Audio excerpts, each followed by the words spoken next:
എന്താണ് ശ്രീനന്ദ, എത്ര നേരം എന്നെ വെയിറ്റ് ചെയ്യുന്നത്? രാവിലെ മുതൽ ഞാൻ ഇവിടെ നിൽക്കുക. എടോ ഒന്നും പറയണ്ടോ, വീട്ടിൽ ഫുള്ള് സീനല്ലേ. അതൊക്കെ വിട്ടേക്ക്, സോറി. നമുക്ക് ഇവിടെ ഇരിക്കാം. ശരി. എടോ നിനക്കറിയോ, ഇന്നലെ പുതിയതായിട്ട് വന്ന ടീച്ചറില്ലേ, ആ ടീച്ചറിനോട് ഞാൻ ടീച്ചർ 35 ലക്ഷം കൊടുത്തിട്ടാ പോലും സ്കൂളിലേക്ക് കയറിയതെന്ന്. 35 ലക്ഷോ? ഞാൻ ടീച്ചറിനോട് ചോദിച്ചു, ബുദ്ധി ഉണ്ടോ, വിവരം ഉണ്ടോ, അറ്റ്ലീസ്റ്റ് സാമാന്യ വിവരെങ്കിലും ഉണ്ടോ ചോദിച്ചു. അപ്പം അത് പറഞ്ഞാൽ മതി, അപ്പത്തേക്കിൻ്റെ ചെവിന്ന് കീഴി പോയി. പിന്നെ എന്തിനാ ടീച്ചറിനോട് ചോദിക്കാൻ പോയത്?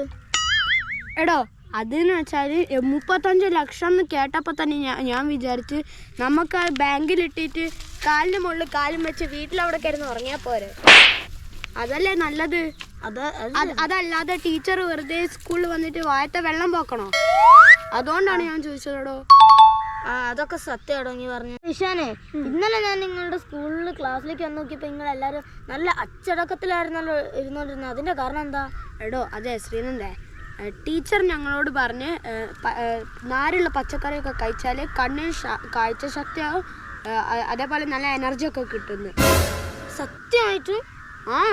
സത്യമായിട്ടും അവർ ടീച്ചർ ഞങ്ങളോട് പറഞ്ഞു. പക്ഷെ ഞാൻ പറയുന്നത് എന്താ അറിയോ, നിനക്ക് പരിപ്പ് ഉരുളക്കിഴങ്ങ് കഴിക്കണമെന്ന്. അതെന്താ കാരണം? എടോ നിനക്കറിയോ, നമ്മൾ ഈ മലയാളികളെ 40 വയസ്സ് കഴിഞ്ഞാൽ നമ്മളെ കണ്ണട ഇടൂലേ? അതെ. അവർക്ക് കണ്ണിൻ്റെ കാഴ്ച ശക്തി പോവും. അത് സത്യമാണ്. പക്ഷെ നിനക്കറിയാം, ഏതെങ്കിലും ഒരു ബംഗാളികളുടെ ഫുഡ് എന്താ മെയിനായിട്ട്? പരിപ്പ് ഉരുളക്കിഴങ്ങും അല്ലേ? ആണ്. അപ്പോൾ നിനക്ക് ഏതെങ്കിലും ഒരു ബംഗാളിനെ കണ്ണട വെച്ചിട്ട് നീ കണ്ടിട്ടുണ്ടോ? ഇതിപ്പോൾ വാർപ്പ് മണിക്കായിക്കോട്ടെ, തേപ്പ് മണിക്കായിക്കോട്ടെ, എന്തെങ്കിലും ആയിക്കോട്ടെ, നീ കണ്ടിട്ടുണ്ടോ?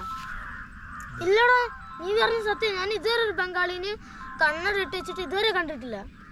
അതാണ് ഞാൻ പറയുന്നത്. അല്ലോടോ ശ്രീനന്ദ, നിന്റെ അച്ഛൻ പുതുതായിട്ടൊരു സ്ഥാപനത്തിൽ ജോലിക്ക് പോയിന്ന് കേട്ട്, അതെന്തായി? അതൊന്നും പറയണ്ട ഇഷാനെ. എനിക്കറിയാലോ എൻ്റെ അച്ഛൻ ഒരു തികഞ്ഞ ഭക്തനാന്ന്. അതില്ല, രാവിലെ അച്ഛൻ പണിക്ക് കയറുന്നതിന് മുമ്പ് ഒന്ന് പ്രാർത്ഥിച്ചിട്ട് ഒരു കർപ്പൂരം കത്തിച്ചതേ ഓർമ്മയുള്ളൂ. ബാക്കിയുള്ള എല്ലാം ക്ലൈമാക്സ്. അതെന്താ, നിന്റെ അച്ഛൻ എവിടെയായിരുന്നു ജോലി? അതൊരു പടക്കപ്പീടിയല്.